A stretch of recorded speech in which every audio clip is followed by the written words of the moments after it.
mute? Yeah. Oh, shit. I'm on my podcast. All right, folks. Hey, Zoom is saying that we are good to go. So welcome to another episode of the On the Hunt podcast. We're a little late this morning.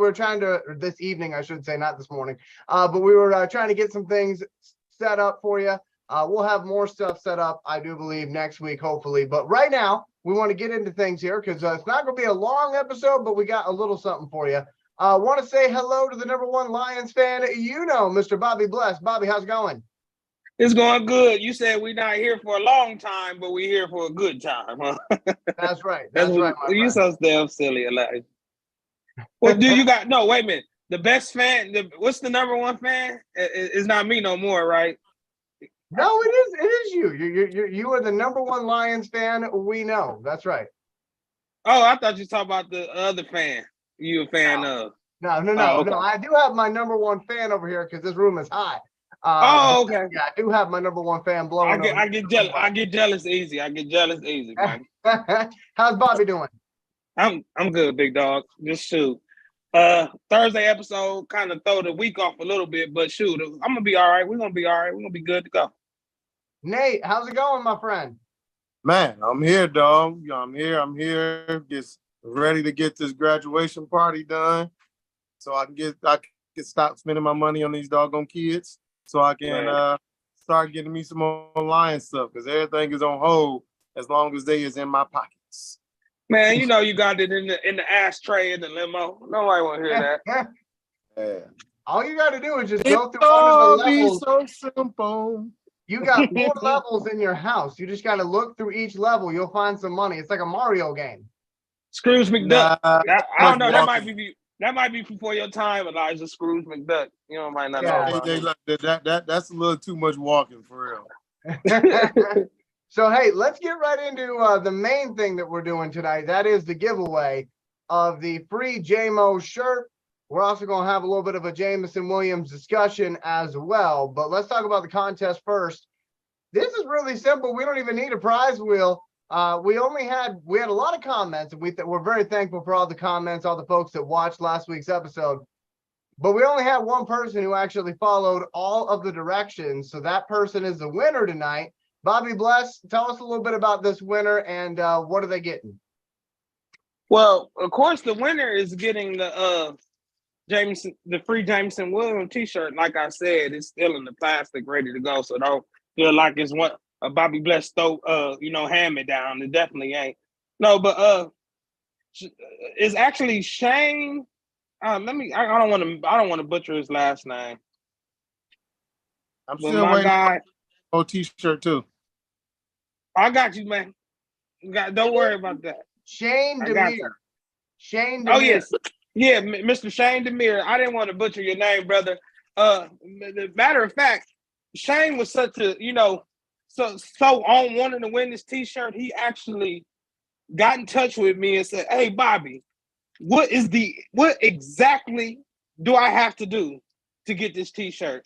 I let him know, and it wasn't no secret because we all discussed the rules of it. But my guy Shane understood the assignment, and guess what, brother? You got you a free JMO shirt, and I'm gonna get in touch with you a little later on the specifics on how I'm gonna send it to you. But just know, brother, congratulations, man, and you're probably gonna win some more if you follow that damn good directions, brother. So hopefully this might be the first of many, big dog.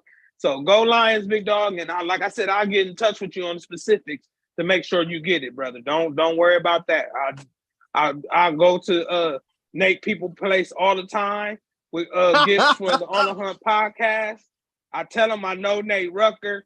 Sometimes that's good. Yeah. That's all you gotta do. Sometimes that's good. Hey, sometimes that's bad. My walkie-talkie is still in Toledo. Okay. So yeah. So he don't know. If he comes to Toledo, he might find a lot of stupid boys and girls. So but I mess with I work with him because I know Nate, so I'll be good with the post office. But Shane, make a long story short, I'll make sure you get your shirt. I'm gonna try to send it off tomorrow the evening, but I'll get in touch with you with the specifics later, my brother. And congratulations. Yes, congratulations again to Shane Demir, who is the winner of the free JMO shirt. You know, we love to do giveaways on this show. I'm sure there will be more in the future, so make sure you keep watching. Make sure you subscribe too, because generally speaking, that's the first rule of any contest we do, is you got to be subscribed in order to win. So again, make sure you're subscribed. That usually goes a long way with some of these contests. So let's get into the Jameson Williams discussion this evening. I'm going to turn it over to Nate here because Nate knows a little bit more about it than I do. So Nate, what is going on? And then I'll have you toss it to Bobby, and then Bobby toss it to me. Right now, I think if this kid wipes a booger on his steering wheel, they gonna find something to complain about. Like, it doesn't matter, dude. Like, he can drop paper. He can.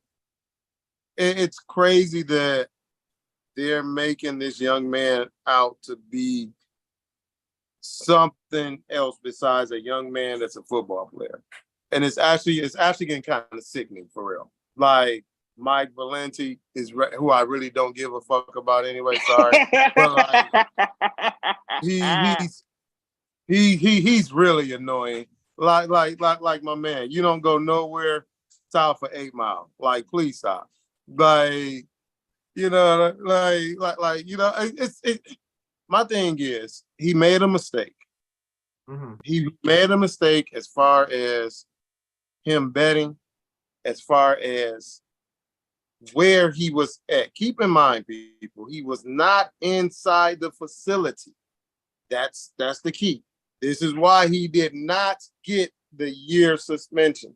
He was not inside the facility. He was in the parking lot. He was leaving, but that's where the technicality comes in. This is why there's been a rule change. Actually, Nate, he was at the hotel on the night before a game.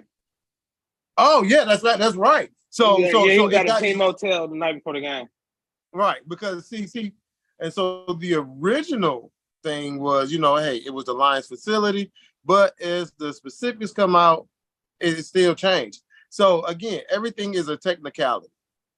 And regardless of the fact, hey, he, instead of appealing, instead of keep going on and, you know, this taken away from the team, he just said, forget it.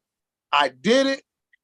I may not have known the fine points in the contract on this, but okay, I'm going to take my 6-game suspension. I'm going to be ready. I'm going to show up for voluntary workouts. I'm going to show up for these OTAs. He's going to show up for the preseason, but he will not be available for the regular season. Dog, done. Like, leave him be. You know, it's one of them where no matter what he does, he made a very, very simple mistake. And, you know, the same people that's beating him up have made far worse mistakes.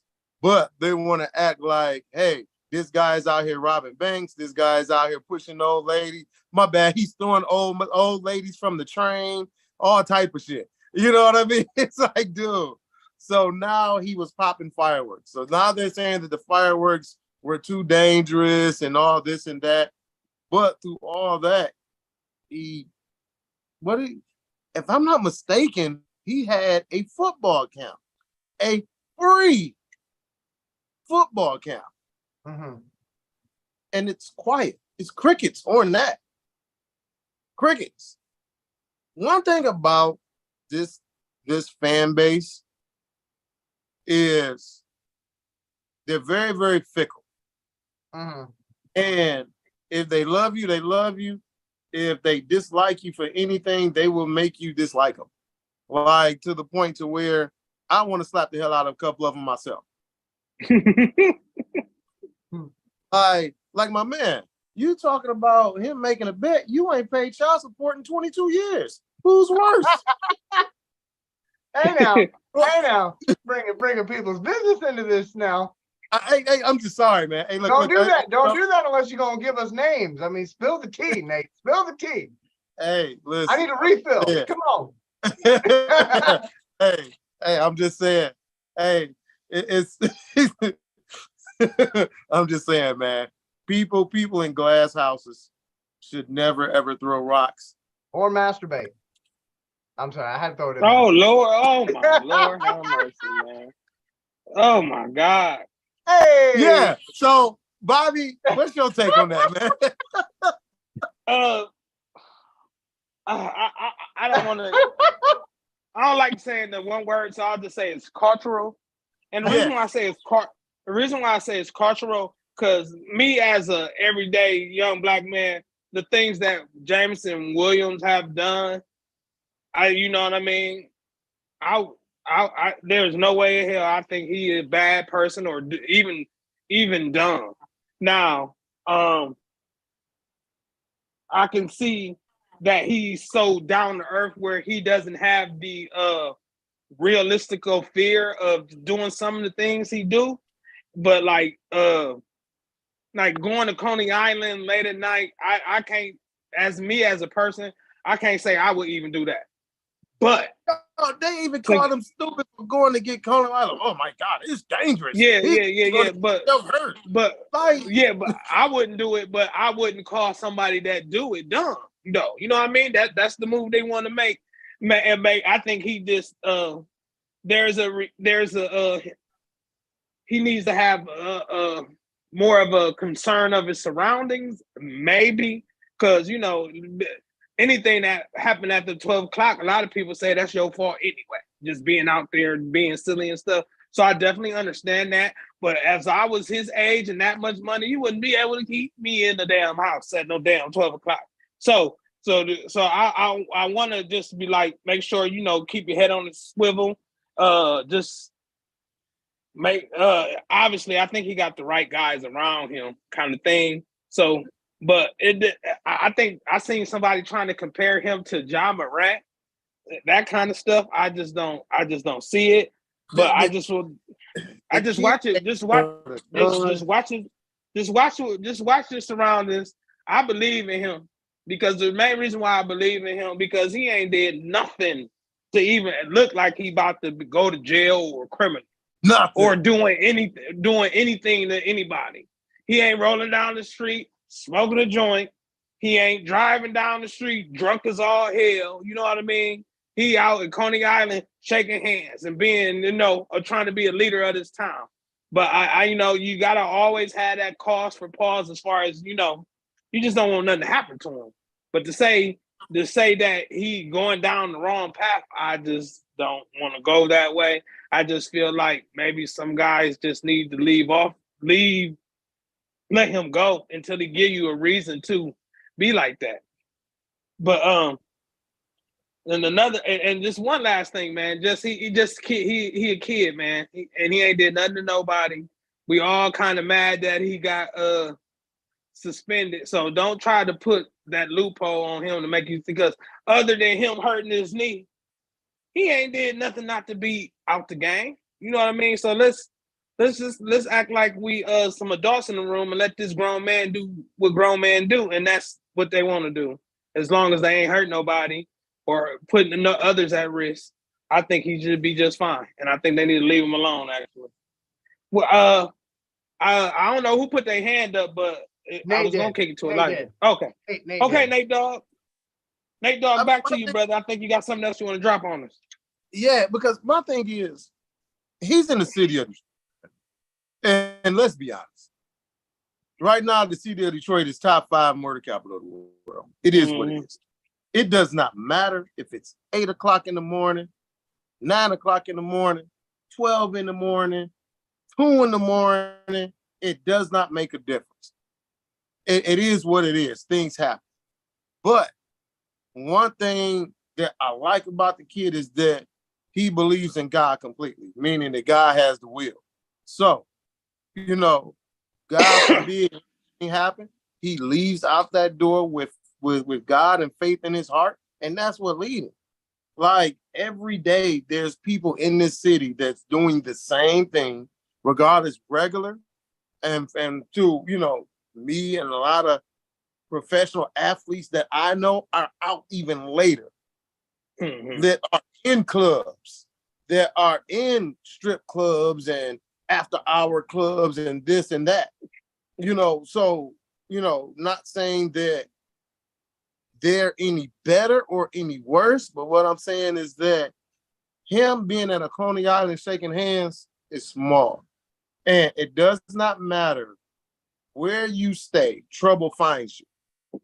As we seen, it don't matter if you on the plane, guess what? You on the plane, there's hijackers in there. You're in class. There's a guy who shoots up the school. You're in a church. There's a guy who shoots up the church.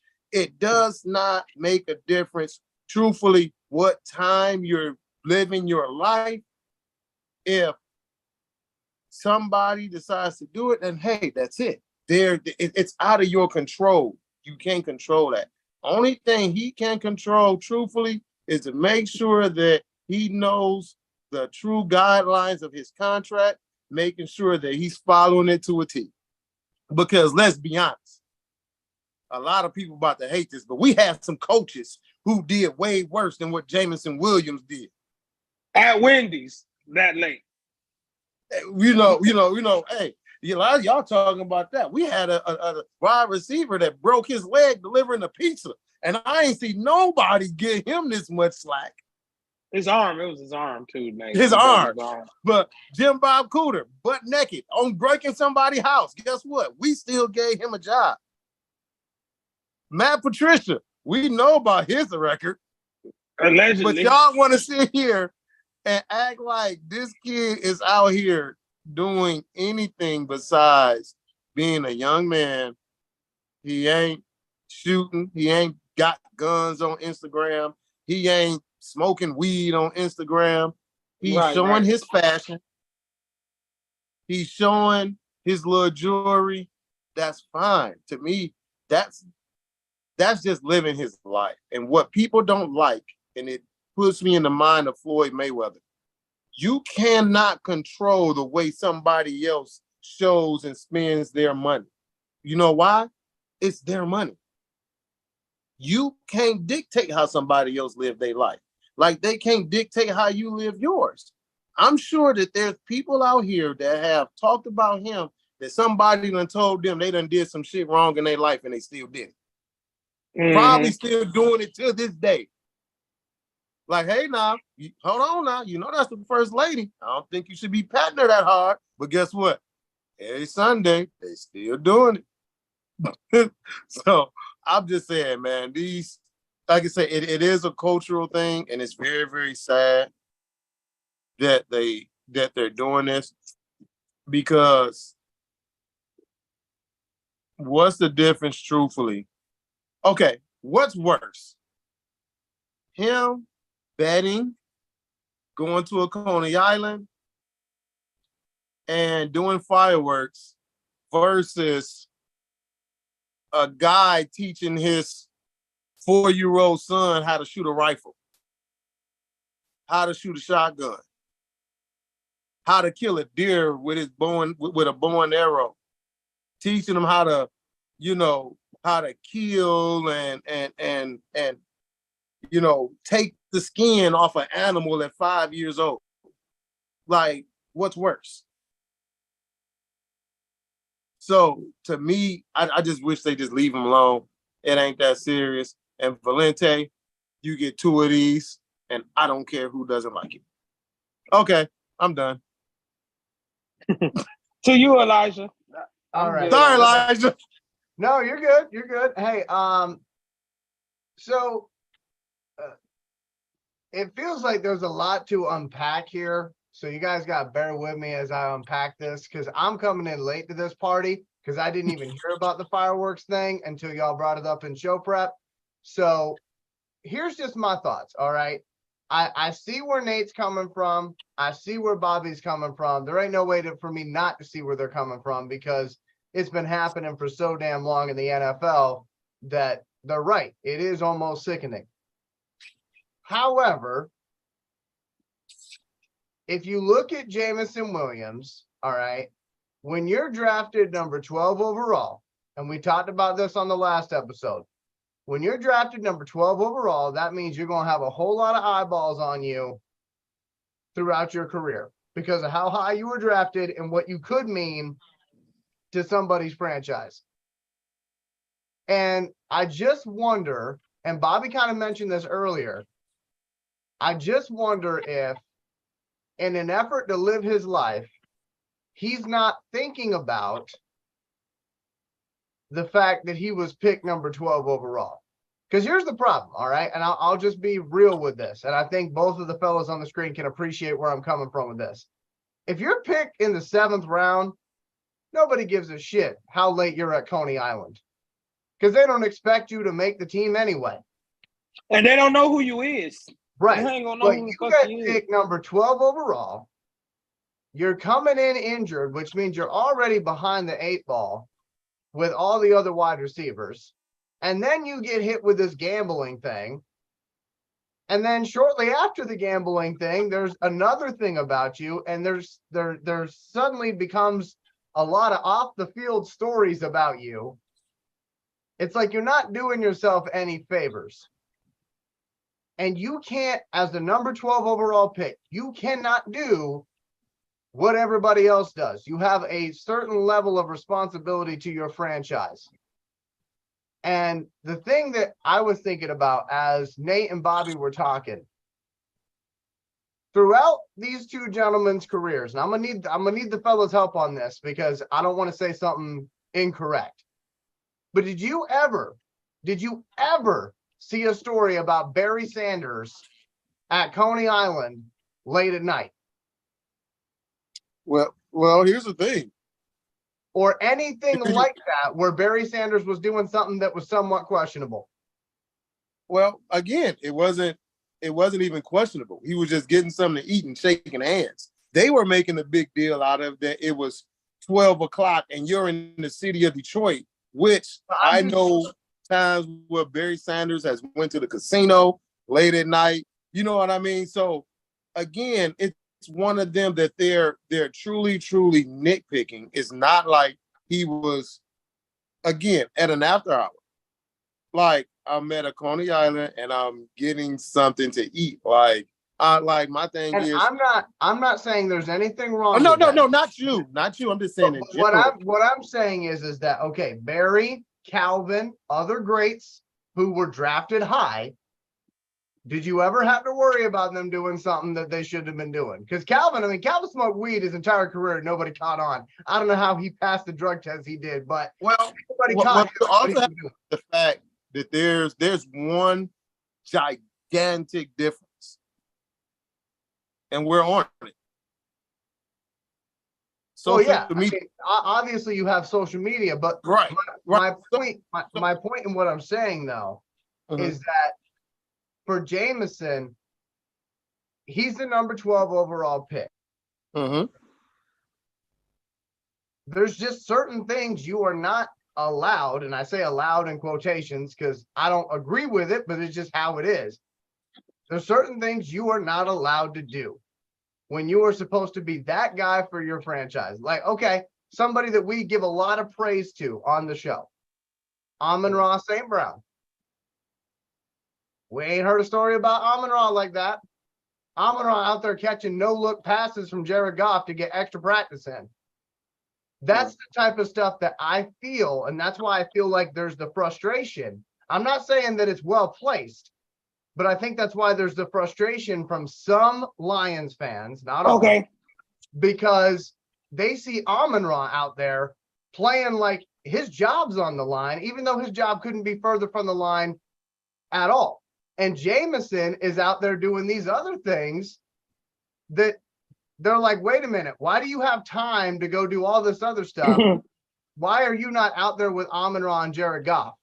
But and I'm not even saying that he's not. He might be out there and not just taking right. But that's what. But if you can't, but this is what. Regardless, nobody can say he did anything wrong. That's my point. Right. He wasn't. He it wasn't against team rules. It wasn't against the law. Right. He was at the Coney Island shaking hands. Right. But the point though, for some Lions fans, okay, it's old school, new school. Old school is every waking moment you should be dedicated to bettering yourself and this franchise. And And that's why most of them are fair weather and stupid. right. No, I agree with you, Nate. I'm not really like arguing with you. Like No. I'm just saying. No, I'm with you. They're just but fair weather. that's where the frustration's coming from. And the thing is, to go for another side of this topic, Valenti and guys like that, they know that. They know that they can get the ratings, they can get the callers from saying stuff like that. And so when they know they can rile up a fan base, that's exactly what they're going to do. That's their job. I never use my radio platform like that because I wouldn't want anyone to do that to me. But not everybody's like me in radio. So these guys, they know they can get them riled up. They can spew a bunch of BS and get people talking about all the things that Jameson's not doing. And all they got to do is say, look at Amon-Ra's socials, look at Jameson's socials. Who's more focused on making sure your Lions get to the Super Bowl? And then as soon as they say that, everybody comes out of the woodworks. And it's right, but that's how it happens.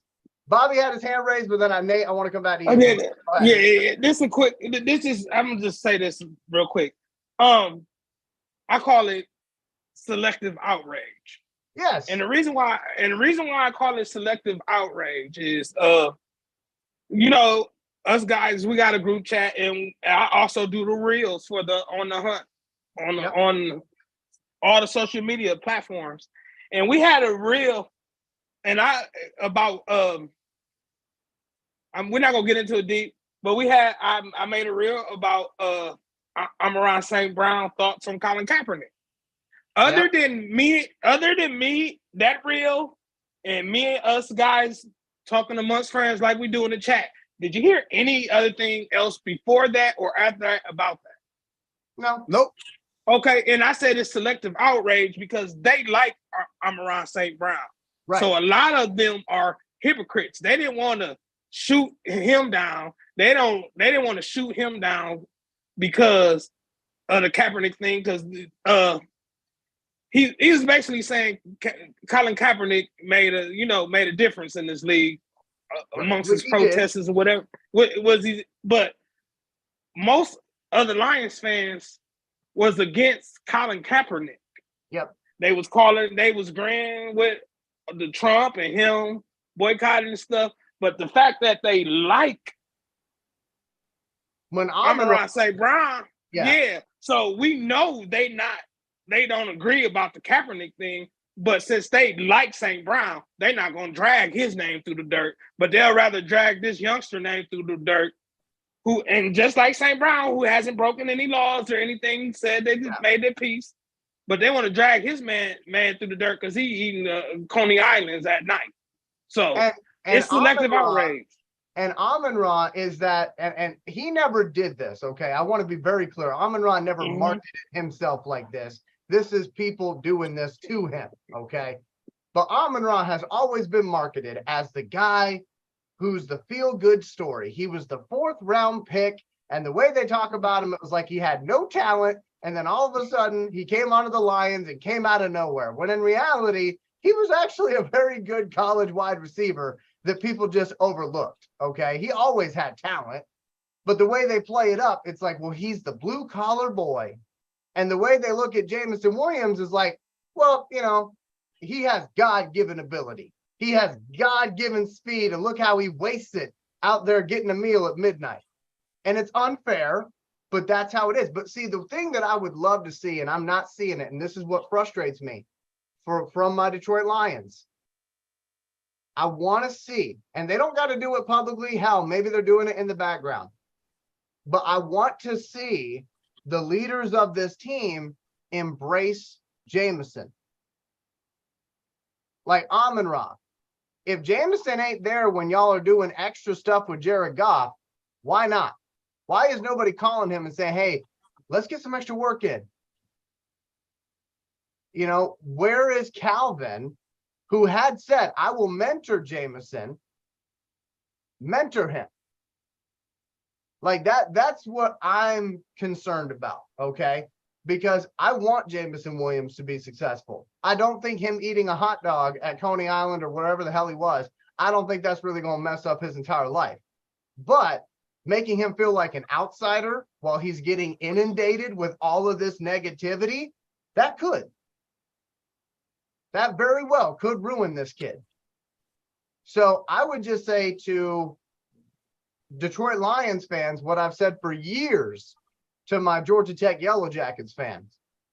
Watch what you say to these kids. Watch what you say to these young men, because they read it. And even if they don't read it, their families read it. And you don't know what type of impact your words have on somebody else. Bobby Bless said it best a few days ago. He was doing a live video. I happened to tune into the back end of it. But he always said, Bobby said, it doesn't take anything to be kind to somebody. Doesn't take anything to be kind to somebody. It also doesn't take anything to not take the bait.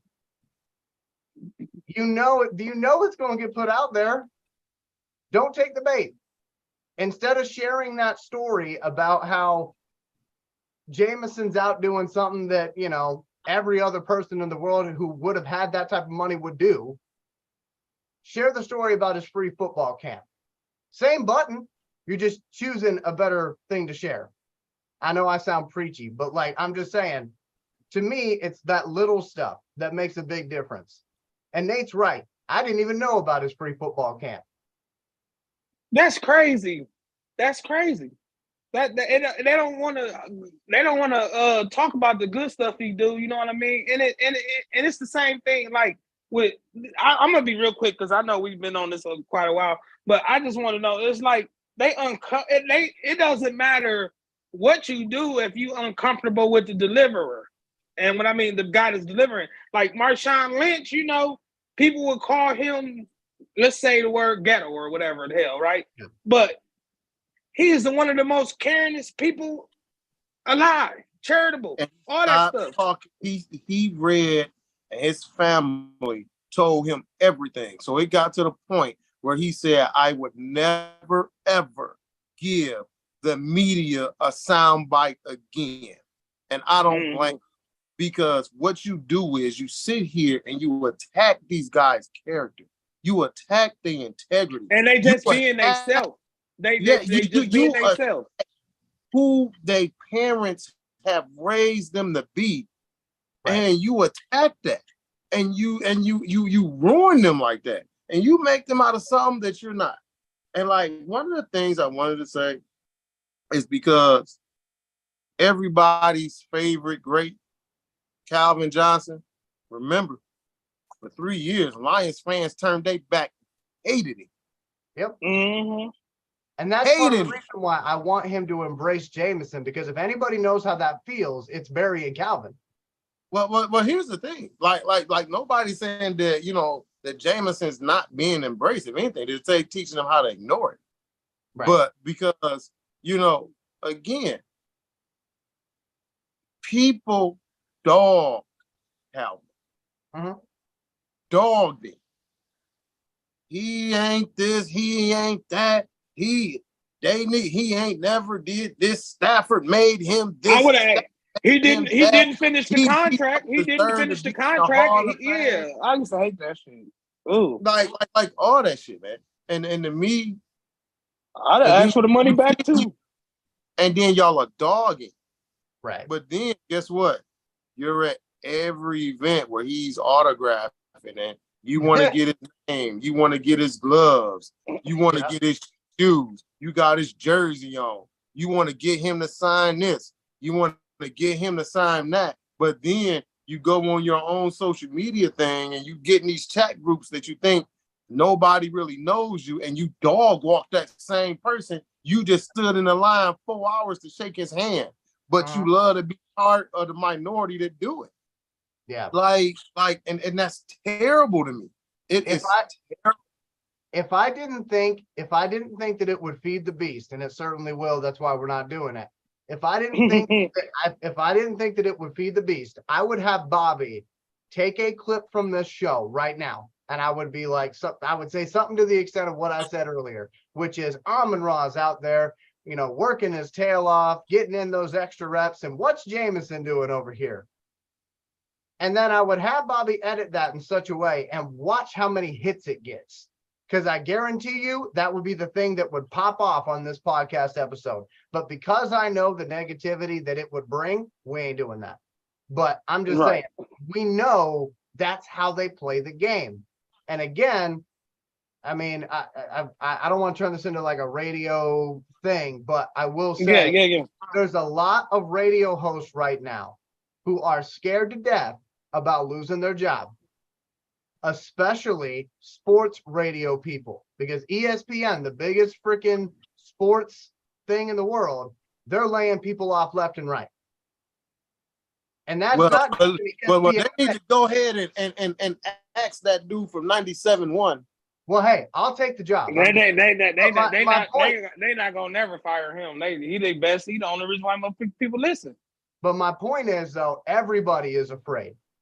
Everybody who works in sports media is afraid right now, myself included. I mean, I work for a small station, but my small station is a part of an 88 station web that goes across the United States. I'm scared. And so when you're scared, what do? Well, you're reaching out for ratings. I don't personally do that crap. Other people do. But we do have other topics to get to tonight. We do have Bobby Bless. He's got a video of Alim McNeil. So I'm going to turn it over to Bobby here. Bobby, need me to vamp for a little bit? Yeah, just vamp for a little bit because I was all listening to your ass, dude. Lord, all right. So Bobby is going to get that video pulled up here shortly. Hey, if you are tuning into this video right now, do me a huge favor. Okay, I would greatly appreciate this. Like this video and leave us a comment. Do want to talk about something that's not Lions related just briefly, and then I'll toss it over to Bobby. In Messina, New York, I believe it was last week now. Yeah, last week.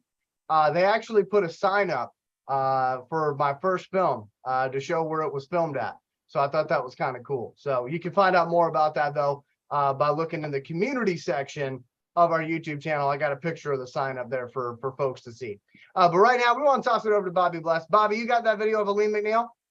Yeah, brother. I just wanted to put some a little spotlight on our guy Alim McNeil. Since I didn't really, be honest with you, when we drafted him, I didn't really know the guy, but as you know, these off-season camps came along, they were saying, hey, he's a force to be reckoned with. And when I actually seen him on the field, he has lived up to that. Very rarely we get guys that live up to the, oh my God, you're gonna watch this one, right? So I'm liking it. So as you know, the season over with, and we basically expecting good things for this upcoming season. I wanted to highlight some of the good things that happened last season. The reason why we should have that good feeling about Alim McNeil, and I'm about to get that all set up. I'm about to do this little trick Elijah Winfrey's taught me how to do real quick. And here we go. And I think we're on it. Okay, right. This is our guy, Alim McNeil, of course. He built like a bowling ball, but that's kind of good for like a tackle, man. He real tough. But what I want to show you is this. Of course, he's a run stopper, but our defense is lacking that push up front, especially in the middle. And that push in the middle will make it easy for Aiden Hutchinson on one side and our guy Houston on the other. So I wanted to show how he really is rushing the passer. Just a good clip of him. We all got bad clips, but this is the clip that made me optimistic. And I wanted to show it against the Giants because, to be honest, of all the bad games that defense had last year, against the Giants, they were actually decent. So I actually look a lot at that and see what's going on. And right now I'm showing, as you can see, our beautiful On the Hunt logo right above Mr. McNeil's head. I'm going to play it for you. And as you can see, he's great off the ball, great hands, and look how he swam through and got right there. And I want to pause it. I'm going to go back. I want to pause it, but I'll pause it right there. You see how he beat that guy? So that means that guy is behind him, and let's be honest, he was in front of him to start. So his hands was like a ninja. So his ability to keep that man from holding, basically, and swim moves and stuff. And the reason why he got that one-on-one, because they worried about the other guys on the end. So if he continues to win one-on-one matchups, if he can continue to win these one-on-one matchups, that's going to be both fitting for our defensive line and the secondary, as our defensive coordinator Nate will tell you.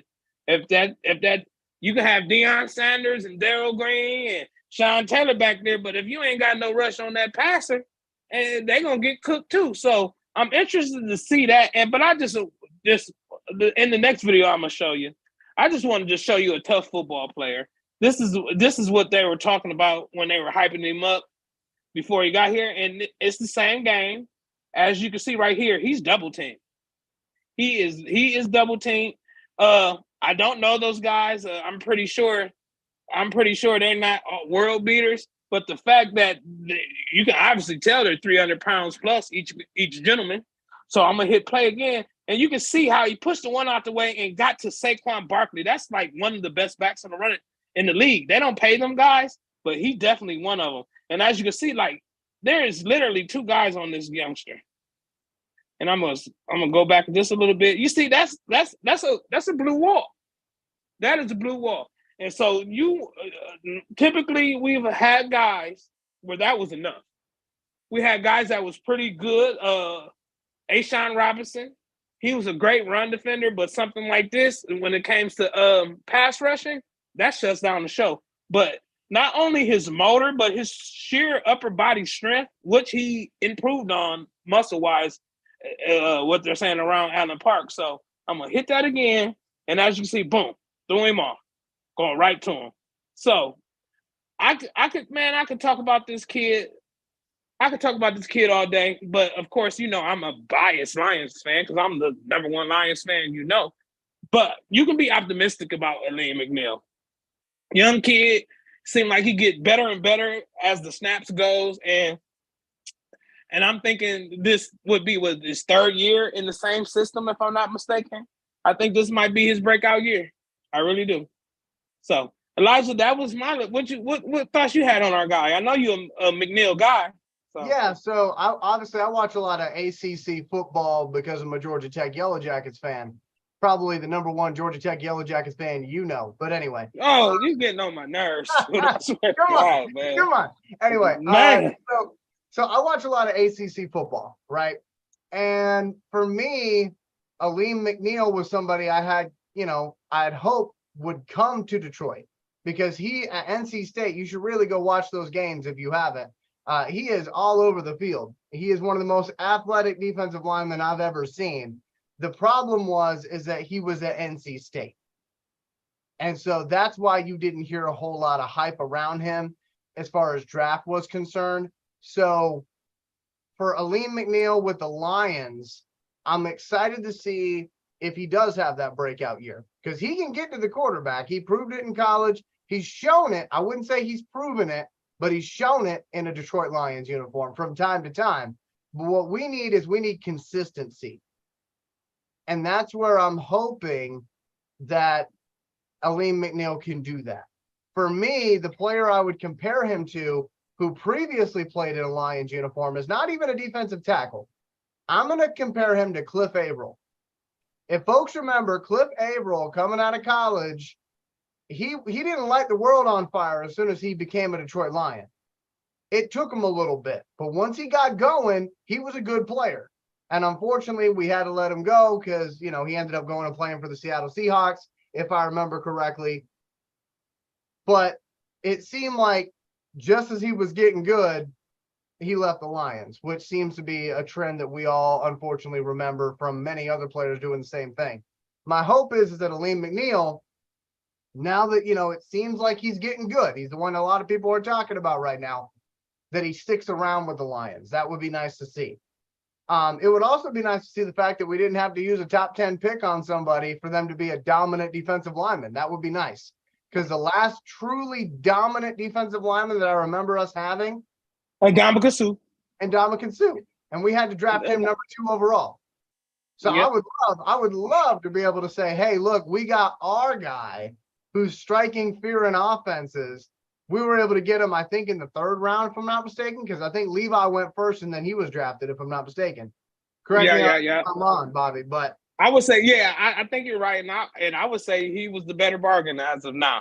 So I'm gonna look that up real quick because I definitely don't want to be wrong on that. But Alim but McNeil, Levi from Notre Dame, right?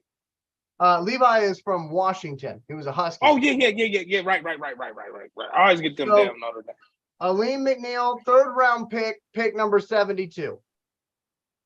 So that would be pretty nice for us to be able to say that we found our starting defensive tackle in the 3rd round. Kind of like how right now we're able to say that our number 1 wide receiver we found in the 4th round. That would be pretty nice because then that kind of shows your coaches know how to develop talent, that you don't always have to draft somebody in the top 10 in order for it to work out because your coaches can bring them along the way they need to. And Bobby actually said it off the show, but I'll say it on the show because this is Bobby saying this. Bobby was talking about maybe that's why we didn't go draft one of those big defensive linemen from this past year because Brad Holmes has faith in Alim McNeil. So if that turns out to be true, and I hope it does, don't give the credit to me because I didn't say it. Bobby said it. Make sure Bobby gets his credit. But I will say that I did say that I don't think we drafted a defensive end because I believe that Brad Holmes' plan is to have Aiden on one side and to have Houston on the other full time. I think that's what they're going to do. I think if you're looking at a 4-down line, and I'm assuming that's what they were doing because last year they did a 4-2-5. If you're looking at those 4 linemen, I would say, and this might be foolish to say this, but I would say 3 of those positions are already spoken for because you got Houston, you got Hutchinson, you got McNeil. And then all you got to figure out is who's next to McNeil. Because I think McNeil dropped all that weight and really got himself in shape because he wants to be out there more often than he's not. Right. More than just a run stuffer. Yeah. So, but I got to give Bobby credit for finding that video. I mean, it's always nice when you see the New York Giants get thrown around like rag dolls, in my opinion. Hey, man. Hey, dude. He was throwing him out the club. Ain't that how they say? Yeah, they wasn't throwing him out. He's getting in the club. So, right. That was good. So we'll see what happens. I think a couple episodes ago, I had said that I projected him to have like 8 sacks this year. So I'm gonna say, yeah. If he get 8 sacks, that means we doing good. That's what I'm saying. Ain't no way we get it without him doing good. Because we got a top 10 defense if he do it. I swear. Almost 10 from the middle. Because I believe that Hutchinson is that dude. I think last year it took him a minute because he's a rookie, but he's not a rookie anymore. And he's silently putting together in my opinion, a very good offseason. Because you're not really hearing much about him. And I judge that on just even when they were, people as our brother Nate always tell us, they fair weather, but people was calling him a bust after 3 games. But at none of those times that he looked overpowered, overwhelmed, or too slow. It just looked like he was just almost there kind of thing. It wasn't like he wasn't in the wrong place. He just had to get a little quicker type thing. And he wasn't. The main thing is not being overpowered and scared. It's only going to be a matter of time before things go your way. Just be consistent, and the fact when he sacked Carson Wentz, that just opened up a can of worms for him. He just say, "Hey, I'm in the NFL now." So yeah, I think it was just more of time because they don't hit for real in the preseason anymore. So I think he just had to get accommodated to the contact and the speed and let his athletic ability take over. Because to be honest with you, he might have been the best person in the secondary intercepting them damn passes too. So. Yeah. No, I know it was tempting at some points to put him at cornerback, but anyway. So I want to wrap up my thoughts on Alim McNeil, Bobby, by saying this to the folks at home. I shared this stat a couple weeks ago. I'll share it again now. Keep your eye on Alim McNeil because of what he's doing in the Lions uniform, but what he also did at NC State. I alluded to it earlier. Here's the stats to back up what I'm saying and to get Bobby even more excited. At Detroit, okay, so far, Alim McNeil's rookie season, he had 1 sack. Last season, he had 3 sacks. Take a look at what he did at NC State. His first season at NC State, he had 5.5 tackles for loss, 3.5 sacks. His second year at NC State, he had 7.5 tackles for loss, 5.5 sacks. And then in his junior season, he had 4.5 tackles for loss, and he had the 1 sack. But you also got to remember, by that point, everybody He the man. They made a point. He the man. Where is he? Block him. Block him. Yeah, that's right. Block him. But I'm just saying, he does have a history, though. I mean, he had 17.5 sacks, or excuse me, 10 sacks in college and 17.5 tackles for loss. I'm thinking he's got a career year coming, and I hope that Detroit, at the end of all this, I hope Detroit's got a way of either finding some coupons laying around or figuring out a way to be able to get all these guys to sign once the rookie contracts are over with. But he better not go in the division if he don't stay. I know that damn much. I don't want to see that. I agree with that. Bobby, I think it's time for closing remarks, unless you got something else, my friend. Yeah, I got a closing remark. I went over to my mother's house for 4th of July to eat some barbecue. And she told me, hey, tell your guy Elijah I like every video on the channel. Every video. She said she like them all. So if you got any video, because YouTube don't really show us who liked it, right? Do they or don't they? I don't know. They do in the moment, but then it gets buried under a bunch of notifications. Okay. We'll make a long story short, and my mama ain't gonna lie. She said she liked every video. I can't guarantee that she watched it, but she liking them videos for you, and she told me to make sure I tell you that, okay? Well, hey, I greatly appreciate it. So please tell her I appreciate it, and we'll have some more videos for her to like very soon. Yeah, she said she liked them, and some of them she watched it. She said, "What about Billy Badass? How can I watch that?" I told her you can watch it on YouTube or Tubi, and she said you got a fan right there, brother. I just letting you know. Well, hey, I greatly appreciate it. I like you too. I like you too, though. You all right. Yeah, I appreciate that. So I do want to, with my closing remarks, I want to tell a little bit of a funny story that I think Bobby will appreciate. So we are on TikTok. I don't know how many people know that or not, but we are also on TikTok at Elijah Winfrey Studios on TikTok. So check us out there too, because sometimes we'll try to post content that I can't post on YouTube, on TikTok, just to kind of keep things interesting. So I did a segment on my radio show about Green Bay Packers backup quarterbacks from the 90s and how they went on to start for other teams, and how that was kind of an interesting period where they would draft a guy even if they didn't need him, and then they would turn around and trade later on down the road, like Mark Brunell, Aaron Brooks, Matt Hasselbeck. And there's a couple other ones too in the video. Yeah. I took that video from my radio show, edited it down where I was just talking about that one topic, put it on TikTok, said that I was doing the video from Wisconsin because it gives you the ability to say where you're doing the video. Yeah. So I put in there Wisconsin, and then in my hashtags, I put like Go Pack Go, which made me want to bomb it when I did it, but I did it. And then I put on there like, Green Bay, Titletown, all that other bullshit. And all these Green Bay Packers fans were hopping on there thinking I was a Green Bay Packers fan. And they were following and liking the video and everything. And in reality, all they're doing is they're just improving our numbers for our Lions podcast by supporting us in the first place. Oh, yeah. And you got to give me the TikTok login info, too. I do. Yeah. But like I thought you would appreciate that, though, kind of, baiting them Packer fans in.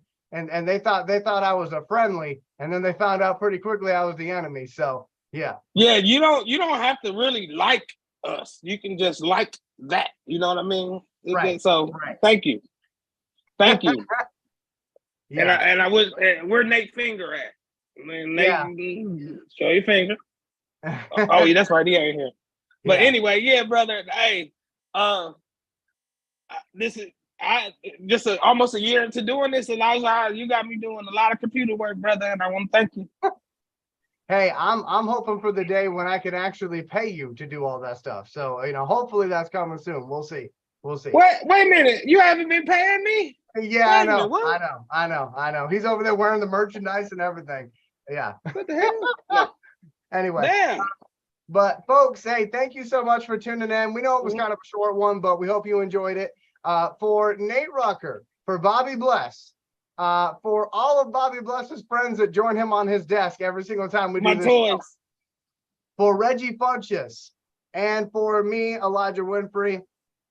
Again, thank you, everybody. 38 episodes in. We can't wait for episode 39, and we hope that you will join us then as well. This has been the On the Hunt podcast. Love you, brother.